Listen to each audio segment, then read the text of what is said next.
Salut à tous, c'est Axel de testmobile.fr. On se retrouve pour une vidéo sur iOS 7.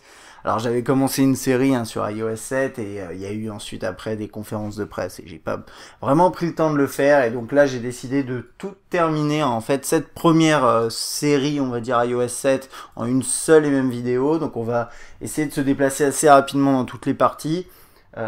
Dans les précédentes vidéos, j'avais fait déjà un petit rappel de ce qu'était iOS 7, et ensuite après on avait regardé tout ce qui était notification, interface générale, appel, message, saisie texte, et là on va se concentrer sur le reste. Il y a un truc à savoir, c'est qu'entre deux, on a eu droit à une mise à jour qui est la bêta 2, en sachant que la bêta 3 arrive normalement le 8 juillet, donc c'est quasiment demain. Alors la bêta 2, en gros, elle apportait globalement des améliorations, quelques corrections. Elle apportait aussi le support de l'iPad et également une nouvelle fonctionnalité dictaphone qu'on va voir dans cette vidéo. Et effectivement, il y a des améliorations, des corrections. Pour être tout à fait honnête, moi je l'utilise pas au quotidien et je l'ai pas vraiment constaté. Ce que j'ai constaté, c'est qu'il y avait quelques nouveaux bugs, aussi étranges que ça puisse paraître. Et par exemple, il y a un bug tactile qui revient régulièrement. Quand j'ai réalisé la mise à jour la première fois, je pouvais plus du tout utiliser l'écran, ce qui est pas facile, parce qu'après pour éteindre le téléphone, enfin faut utiliser une combinaison de touches physiques, donc ça va. Mais bon voilà, vous pouvez pas faire grand chose si vous avez plus l'écran tactile, et donc ça j'ai eu une petite crainte, mais en fait c'était qu'un bug. Et ça arrive de temps en temps, il y a des petits bugs tactiles. Bon voilà, c'est normal, c'est une bêta, et on espère que la bêta 3 va corriger ça, et bien sûr que d'ici septembre tout sera bien propre. On va commencer par le calendrier. Alors vous avez vu, le calendrier affiche la date juste ici. Donc là par exemple, voilà, on est le mardi 2 et c'est indiqué dans l'icône calendrier, c'est plutôt sympathique. Vous rentrez là et vous avez ensuite alors tout le mois qui est affiché sur ce format là. Vous avez, voilà, alors ça tombe bien, je vais pas couper parce que je voulais vous montrer ce genre de choses aussi. Et c'est normal, encore une fois c'est une bêta, mais ça fait partie des bugs que je retrouve encore très régulièrement, c'est les reboots intempestifs. Donc voilà, ça reboot, mais c'est pas vraiment un reboot, puisque vous avez vu, on peut revenir très rapidement sur le téléphone, mais vous avez ce genre de choses, et ça fait qu'effectivement c'est pas très confortable d'utiliser cette bêta. Alors, on était où? On était dans le calendrier. Voilà, et j'étais juste en train de vous montrer ça, et c'est normal. Donc là, je suis dans l'année 2013, et on a ensuite août, etc. On peut défiler comme ça. C'est présenté différemment, c'est-à-dire que ça prend un peu plus de place que sur la précédente version d'iOS. Et ensuite, vous rentrez dans une date. Vous avez le détail de votre journée qui se présente de cette façon-là. Je ne sais plus si non, on ne peut pas zoomer. Et ensuite, vous pouvez défiler de cette façon-là avec les dates. Voilà, vous appuyez dessus et ça va passer, ça va basculer sur la date. Si j'appuie, par exemple, sur ce rendez-vous ici, j'ai le rendez-vous qui s'affiche avec le détail. Je peux appuyer sur un lien, normalement ça ouvre. Alors normalement, voilà, ça ouvre dans plan après. Hop, on va rebasculer dessus. Vous avez le calendrier dans lequel c'est synchronisé, puisque vous avez différents calendriers, toujours comme dans la précédente version. Les notes et une alarme si vous voulez, vous pouvez modifier ce genre de choses. C'est pas mal, c'est pas mon calendrier préféré. Alors ça, c'est si vous recevez des invitations. On a les différents calendriers qui s'affichent ici, et la date d'aujourd'hui. Là on peut revenir à aujourd'hui, on peut rajouter des événements comme ça. L'interface est plutôt réussie, enfin c'est à dire qu'elle est innovante, et elle est agréable à regarder. À l'utilisation, je pense que je préfère un peu plus l'esprit précédent, à savoir quand vous étiez sur cette vue là, vous aviez en fait la possibilité d'appuyer sur une date et d'avoir l'événement qui s'affiche en bas. Ça évitait de rentrer dans des sous-écrans, et là c'est vous êtes obligé, quand vous appuyez sur une date, ça fait ça. Il va falloir revenir en arrière ou défiler sur le côté. Voilà, ça c'est un des premiers trucs. Non, c'est tout. C'est tout ce que j'ai à dire là-dessus. Je voulais voir si le mouvement latéral fonctionnait. Ça, on le verra. Je vous l'avais pas montré lors de la précédente vidéo, mais il y a pas mal d'écrans où dans l'interface, vous faites un mouvement latéral de cette façon-là, et ça permet de revenir en arrière. Donc on va passer à la suite, et donc aux photos. Donc la galerie, maintenant vous avez trois éléments. En bas à gauche, vous avez photos, partager et album. Alors dans les albums, vous retrouvez un peu l'organisation, on va dire classique, qu'on avait avant. Donc Ici par exemple j'ai les panoramas, donc ils sont regroupés dans un seul et même album. Vous pouvez les ouvrir très facilement, voilà, et ensuite faire ce que vous avez besoin de faire. Voilà, regardez vos photos. Petit truc que vous pouvez constater, c'est que sur les photos, dans la galerie, le fond est blanc, ce qui n'est pas tout à fait logique par rapport à l'avis général, qui est que pour bien apprécier des photos, c'est quand même plus confortable d'avoir un fond noir ou un fond plus foncé pour pouvoir bien apprécier les couleurs, ce genre de choses. Personnellement, ça me perturbe, moi, d'avoir vraiment un fond blanc et après, il faut appuyer dessus, en fait, pour afficher sur fond noir. Ça, j'admets, c'est un truc que je viens de découvrir. Mais, je sais pas. C'est une question de goût. Personnellement, j'aurais préféré avoir un fond noir dans la galerie dès le début. C'est sûrement pour garder une cohérence par rapport à l'ensemble de l'interface. Mais bon, voilà, je suis pas fan. Et quand vous affichez un album avec différentes images, vous pouvez bien sûr ouvrir une image de cette façon-là. Vous pouvez également en sélectionner plusieurs, ajouter à un album ou, alors ça c'est une icône qui est pas très claire je trouve, mais ça permet de partager. Ensuite vous pouvez partager via Facebook, tous les services qui sont installés, AirDrop, copier et imprimer. Donc voilà, ça c'est plutôt bien fait. Cette fonctionnalité qui permet de sélectionner très rapidement, c'est quelque chose qui était moins évident on va dire avant.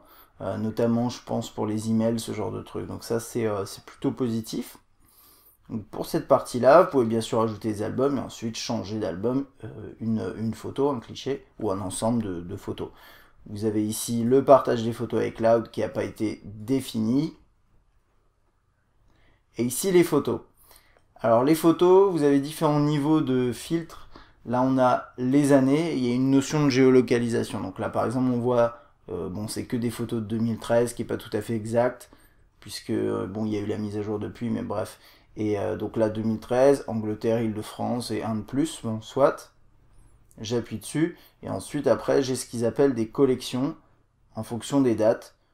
Donc là, par exemple, ici j'ai ça. Alors, attendez, hop, je peux rentrer là-dedans. Et maintenant ça s'appelle des moments. Et dans ces moments, en fait, on a voilà Piccadilly Circus, imaginons, et ça c'est toutes les photos qui ont été capturées à ce moment-là, donc le 19 juin à Piccadilly Circus. J'avance un petit peu, là j'ai autre chose également, ça c'était pendant la conférence de Samsung, bon, le 20 juin, etc. Et ça c'est des choses qu'on retrouve aussi assez très très bien présentées, je trouve, mais c'est une tendance forte, une automatisation, on va dire, de la présentation de vos photos pour organiser tout ça. Google en a parlé au précédent I.O. On a aussi une logique comme ça. Il y a HTC avec tous les systèmes comment ça s'appelle, bref, HTC sur le One qui propose une fonctionnalité comme ça. Je crois que ça s'appelle les collections, mais je suis pas sûr.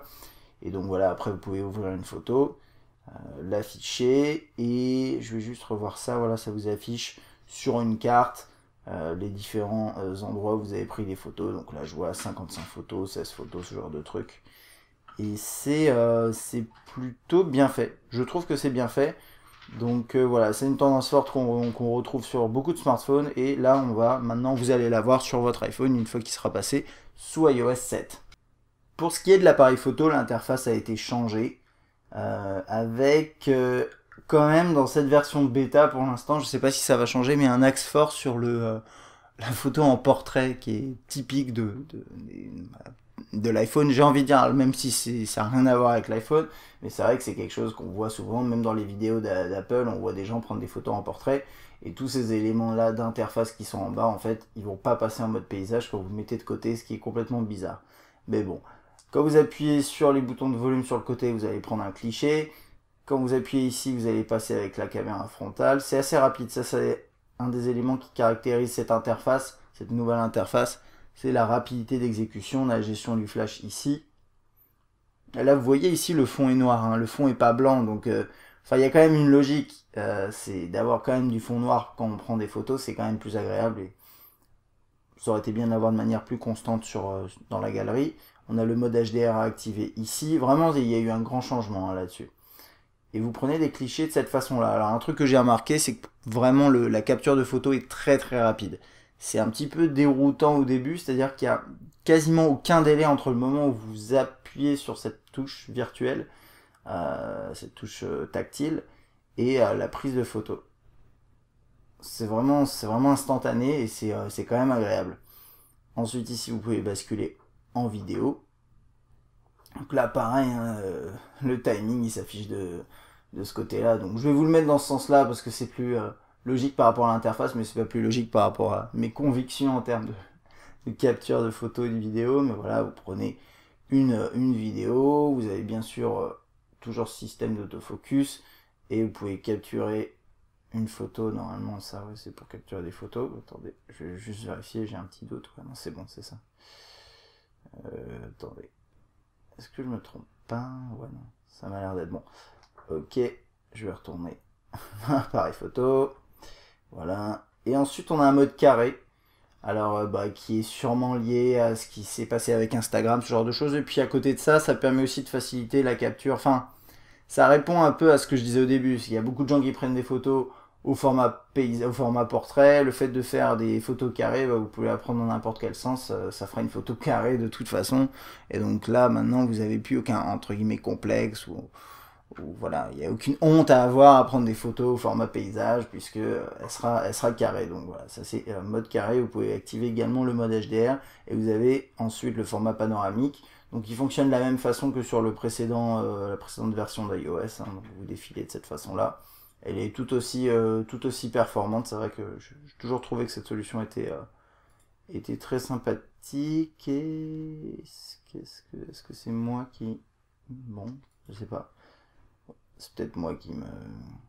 Non, je ne sais pas. Bon, en tout cas, c'était peut-être un bug, mais comme je l'ai dit, ça arrive. Et ensuite...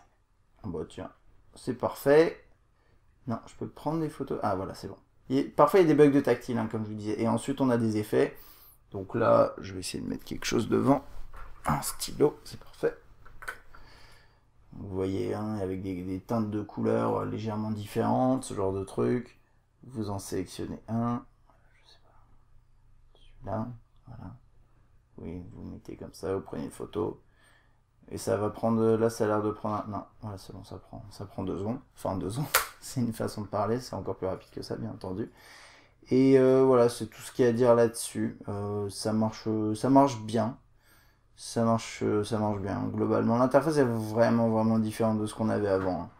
Donc voilà, ça c'est à prendre en compte. Et là j'étais en train de me demander, mais comment on fait déjà pour enlever les effets? Sincèrement, je sais plus. Je regardais là dans la liste, je vois mono, mais ça va pas être ça. Bon, c'est pas grave. Je découvre encore un petit peu. Donc ça, c'était pour l'appareil photo. Côté météo, vous avez une interface qui a été modifiée, qui est esthétiquement réussie. C'est vrai que moi je trouve ça joli avec les systèmes d'animation. C'est très léger hein, l'animation, mais il y a une légère animation derrière. Si je vais là, voilà, on a du brouillard. Il n'y a pas un endroit où il pleut, ce serait bien. Bon, je sais pas, il y a des nuages là, donc voilà, c'est plutôt joli et ça bouge, mais c'est très léger. Voilà, c'est beaucoup plus discret que chez HTC. Par contre, il y a un truc, c'est voilà, vous avez toujours les dates ici avec les heures.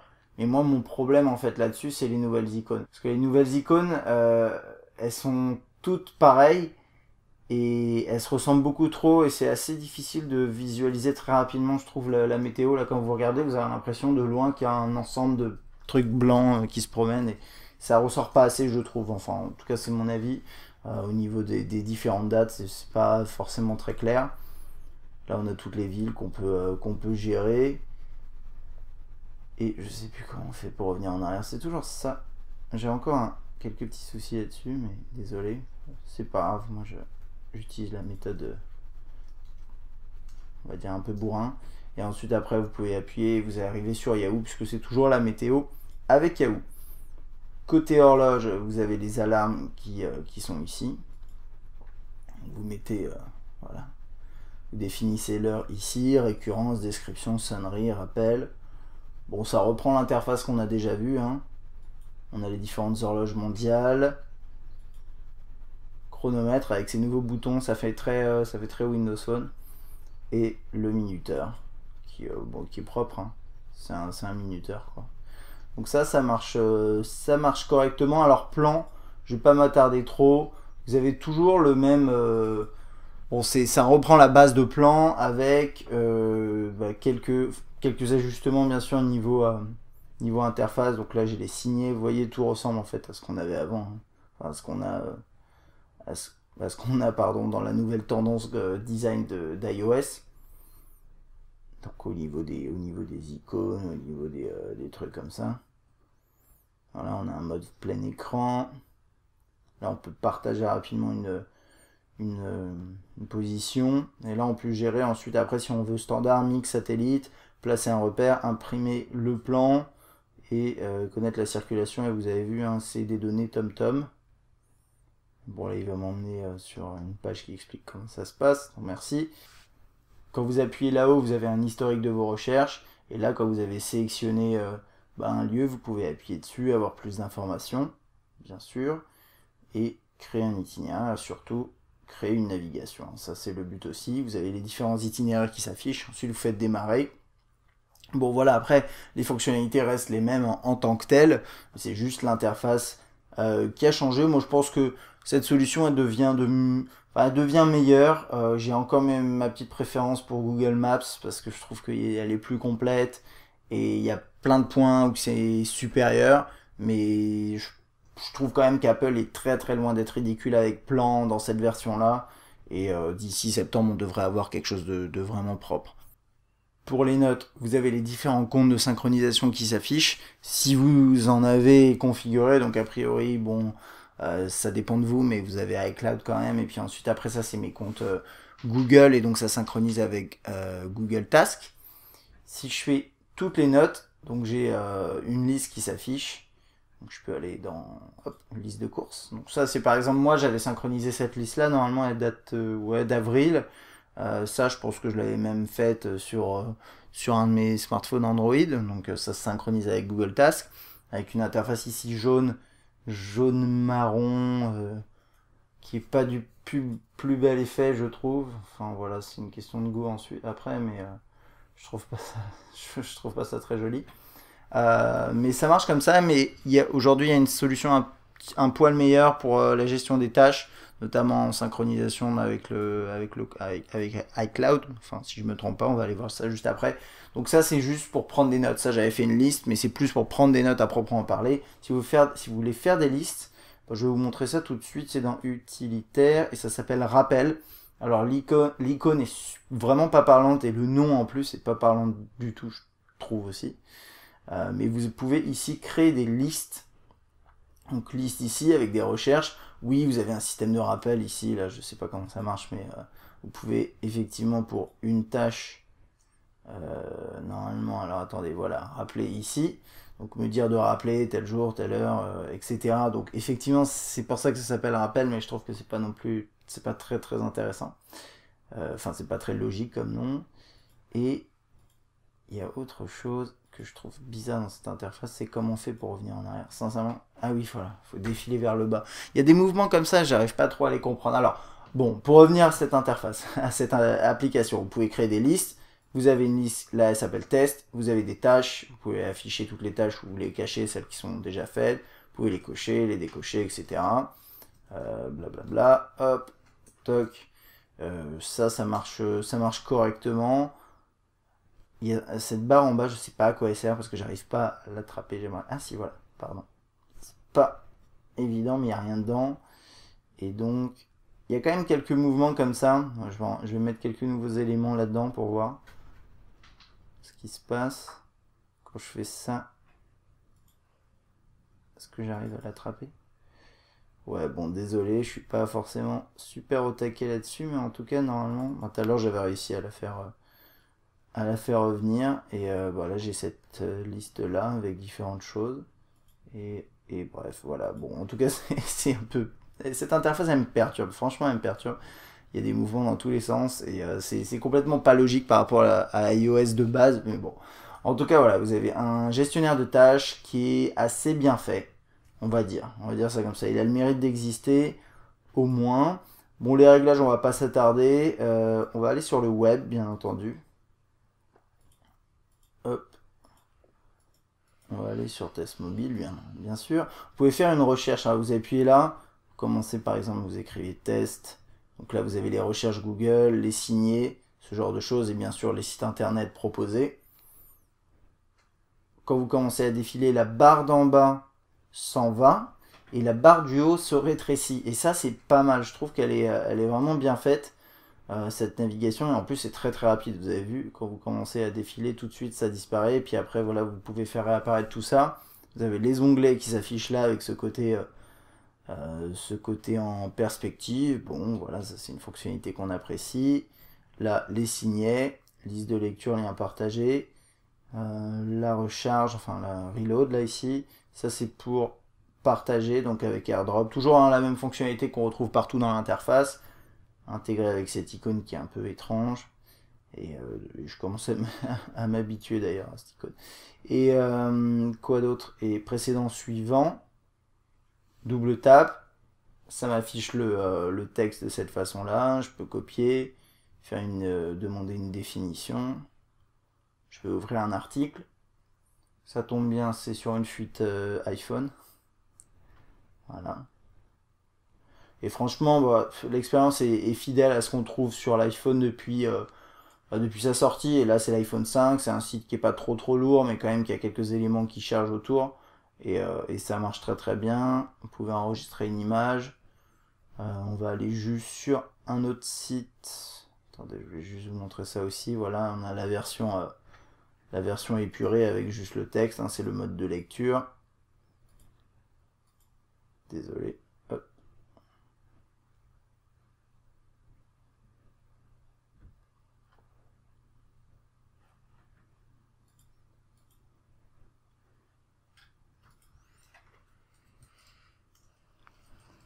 J'étais même pas sûr que ça marche, mais vous pouvez revenir en arrière en faisant comme ça. C'est vraiment ça me fait beaucoup penser à ce qu'on a dans BB10, hein, BlackBerry 10. Et hop, on va afficher le site complet juste pour voir un petit peu.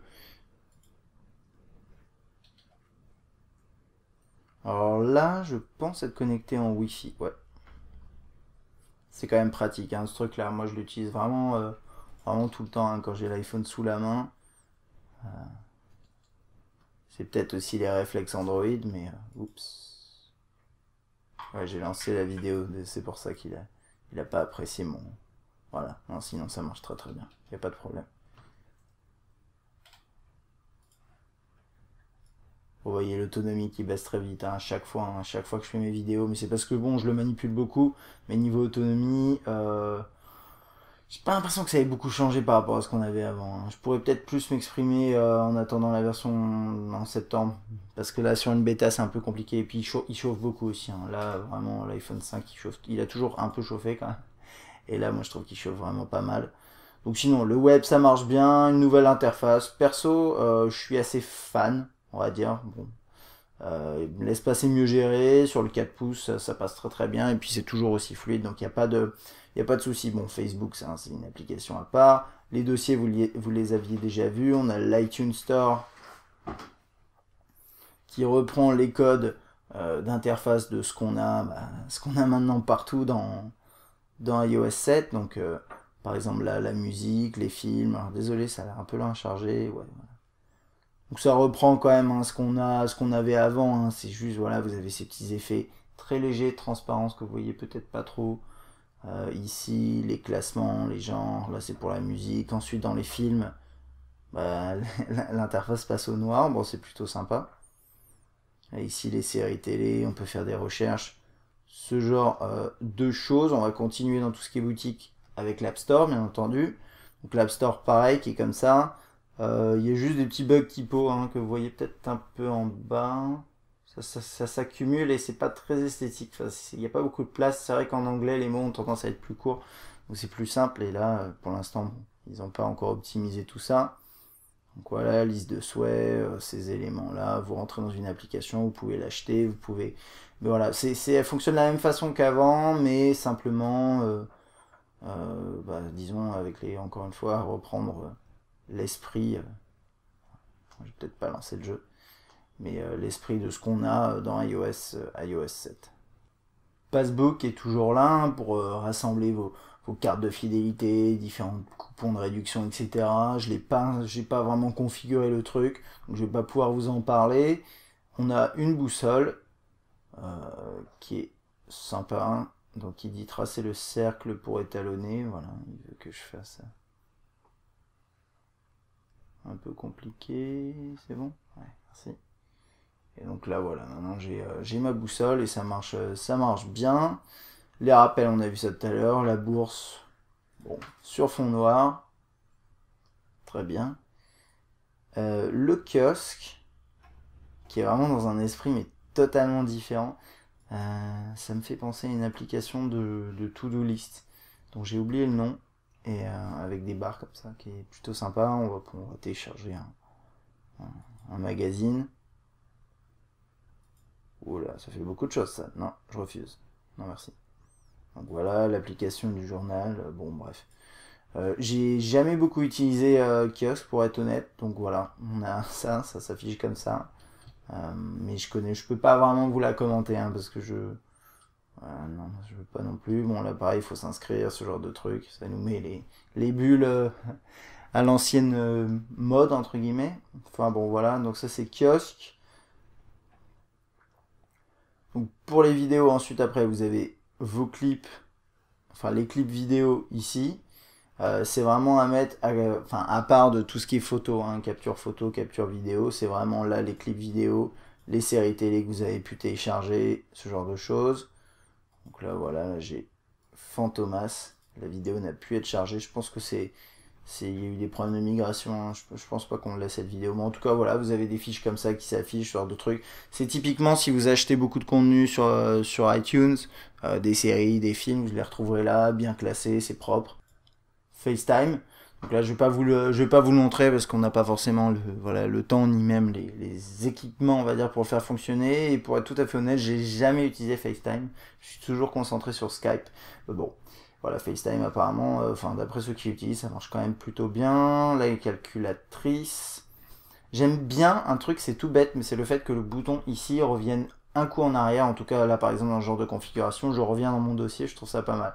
Mais c'est parce que pour la démo, c'est pratique, mais je sais pas si au quotidien, c'est si pratique que ça. Et le dictaphone, que je vais vous montrer. Alors, interface complètement différente, plus sérieuse, plus technique, on va dire.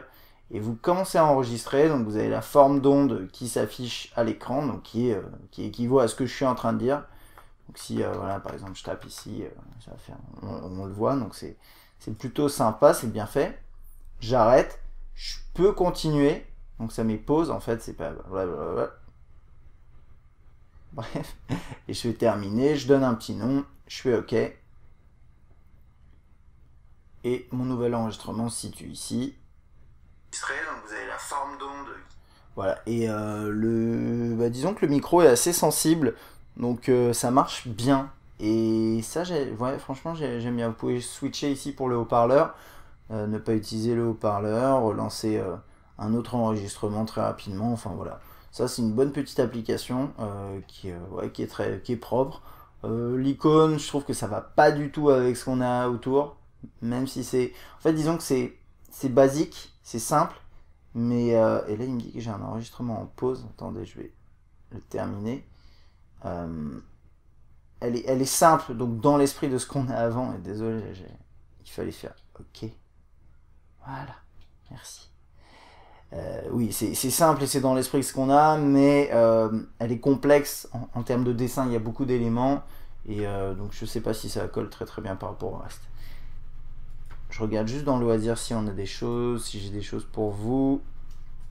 A priori, non. Hop. Dans les jeux, pareil, hein, bon, il y a juste le Game Center avec sa nouvelle icône. Moi, j'ai pas vraiment utilisé le Game Center, hein. Donc je vais pas pouvoir vraiment vous en parler, d'autant plus que là il est pas a priori configuré, mais bon, l'interface a un peu changé. Vous avez vos jeux qui sont ici, les défis, voilà, ce genre de trucs. Ça c'est les tours pour les jeux où c'est à vous, où il y a des tours par tour, genre de truc. Je connais pas très bien. En tout cas voilà, ça c'est la nouvelle interface pour le Game Center. Les jeux fonctionnent toujours aussi bien. J'ai pas constaté de problème particulier, à part de temps en temps quand il reboot pendant que vous êtes en train de jouer, c'est un peu pénible, mais c'est a priori pas dû au jeu à proprement parler. Il n'y a pas de problème vraiment de compatibilité d'après ce que j'ai constaté. Donc bon, voilà, ça c'est quand même plutôt une bonne chose. Un truc que je voulais vous montrer, par exemple dans certaines applications, donc là je suis dans Spotify, je vais faire une recherche. Alors, ouais, je vais faire une recherche, et là vous voyez, le clavier, c'est l'ancien clavier. Et ça c'est amusant parce que j'arrive pas à comprendre la logique. Android, le clavier est inhérent au système, et là je comprends pas pourquoi on a cet ancien clavier qui s'affiche. C'est, je sais pas, sûrement que bon, de toute façon les développeurs vont devoir intégrer certaines choses pour une compatibilité optimale avec iOS 7, hein, c'est certain. Et là en tout cas, voilà, on a l'ancien clavier qui s'affiche dans une application comme Spotify. Je trouve ça amusant. Et ouais, au passage, hein, on a cette nouvelle option découverte, mais ça n'a rien à voir. C'est une mise à jour de Spotify juste en passant, pour vous donner l'information. On va regarder également la musique. Donc on a les listes de lecture, là il n'y en a aucune, mais vous pouvez en créer. On a le même agencement, mais encore une fois avec une interface blanche. Donc artiste, morceau, album. Vous avez autre ici avec genre, compilation et compositeur. Les artistes affichés comme ça avec leur grand visuel. Et donc là on a la pochette qui s'affiche en grand, la possibilité de défiler très très rapidement, ça c'est vraiment très efficace, le volume ici, et shuffle repeat, c'est en anglais ici, mais je pense que hein, d'ici septembre vous l'aurez en français. Et c'est à peu près tout. Elle est bien cette interface, hein. Et on a un mode là, alors je vais vous avouer, là je viens juste de découvrir ça et j'ai l'impression que c'est bugué, alors on va voir sur un autre morceau peut-être. Attendez, je vais me mettre de côté. Qu'est-ce que c'est que ce truc? Oubliez pas, hein, c'est une bêta, on va pas lui en vouloir si... Ah d'accord, ok, donc là j'ai ça. Et ensuite, qu'est-ce que je suis censé faire avec ce truc? Désolé, hein, je découvre... Là-dessus, pour ça je découvre parce que c'est... Ok. Ouais, les pochettes, je tape dessus, je retape dessus, mais c'est très bizarre. Bon, c'est présenté étrangement. On verra ça. Au fil des évolutions, je ferai des vidéos pour vous montrer comment ça évolue. Comme ça, d'ici septembre, vous connaîtrez iOS 7 par cœur quand vous allez le recevoir sur votre terminal et que vous allez être obligé de faire la mise à jour. Voilà. Ça, c'est des vidéos, donc je sais pas, voilà, toc. Non, normalement, ça s'affiche en vidéo, ça. Enfin bon, ça c'est l'interface pour la musique, je trouve qu'elle est bien, pas grand chose à dire. J'ai vu des concepts, il y a plein de graphistes qui s'amusent à faire des concepts. Si c'était moi qui avais fait iOS 7, ce serait comme ci, ce serait comme ça, il y a des trucs qui sont magnifiques. Bon, des trucs avec une interface qui s'adapte par exemple à la pochette, ce genre de choses, je trouve ça super malin. Bon là, non, c'est blanc, on aime ou on n'aime pas, quoi qu'il en soit, ça reste fonctionnel, ça fonctionne bien, et voilà. C'est ce qu'on lui demande aussi pour les emails. Hop. Donc là, vous avez vos différents comptes.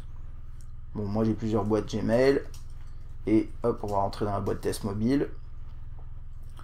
Et donc vos mails s'affichent de cette façon-là. Vous pouvez archiver, activer à plus ici, répondre, transférer, genre de choses.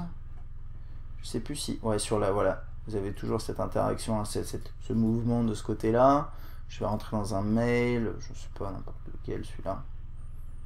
Donc comme ça, on peut zoomer, dézoomer dans le mail. Et ici, on a quelques options. Donc ça, c'est l'option répondre. Enfin, répondre, transférer, imprimer. Rédaction d'un nouvel email. Rien de particulier. Un petit truc que je voulais vérifier, c'est si vous aviez toujours ce système. Ouais, vous pouvez insérer photo, vidéo, comme ça. Vous pouvez également bien sûr passer par la galerie, hein, il y a les deux. Ça c'est l'accès au compte, au dossier. Pardon, voilà. Et ça c'est archivé. Et ça c'est marqué d'un drapeau comme non lu ou déplacé vers les indésirables. Franchement, il n'y a pas grand chose à dire, hein. C'est une bonne interface. Vous avez la recherche, pardon, ici qui fonctionne bien. Et un petit truc que j'ai remarqué, c'est depuis iOS 7, en tout cas la bêta 1, la vérification des mails prenait plus de temps que précédemment. C'est-à-dire je lançais la vérification des mails, alors c'est peut-être aussi parce que j'ai 25 000 boîtes, entre guillemets, et donc ça prenait un peu de temps. Maintenant, j'ai l'impression qu'avec la 2, ça s'est un peu arrangé. Bon, il y a toujours de... Je pense qu'il y a des efforts qui peuvent être faits, mais ça fonctionne ça fonctionne quand même pas mal. Là, dans l'état, la bêta 2, à part les reboots intempestifs, ce genre de truc, je trouve qu'elle est utilisable au quotidien si vous avez la possibilité de l'installer. Bon. Est-ce que les Giants ont gagné hier?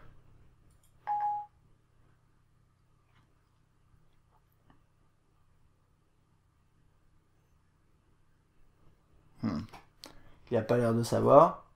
Toutes mes excuses. Bon, voilà, il y a encore quelques bugs, c'est lié au réseau aussi. Donc les messages, Maps, Twitter, envoyer un message sur Twitter, trouver des restaurants, movies, etc. Dans l'état, bon, il y a plein de fonctionnalités possibles et c'est vrai que Siri, c'est quand même quelque chose d'assez sympa quand ça fonctionne. Je vais essayer le coup des restaurants. Qu'est-ce qu'il demande? Un bon restaurant mexicain. Bon. Trouve-moi un bon restaurant mexicain autour de moi. Allez, tu peux le faire. J'ai l'impression juste qu'il a du mal à se connecter au serveur de Siri, je sais pas. Ah, ouais, toutes mes excuses, il arrive pas à se connecter. Bon, c'est pas grave, hein, on va pas en faire une maladie, je vais réessayer juste là. Quelle heure est-il au Pérou?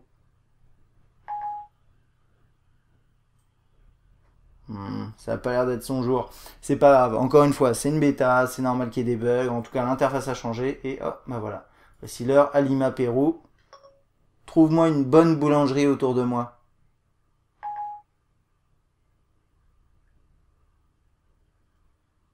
Allez. Ouais. Donc voici 15 boulangeries, dont 11 semblent être plutôt proches de vous, et il est tri par note. Donc il a compris que je voulais des bonnes boulangeries autour de moi, et là il m'en met une, et que je connais, qui est effectivement une bonne boulangerie. Donc ça c'est propre. Je vais réessayer juste le truc avec les Giants. Est-ce que les Giants ont gagné hier?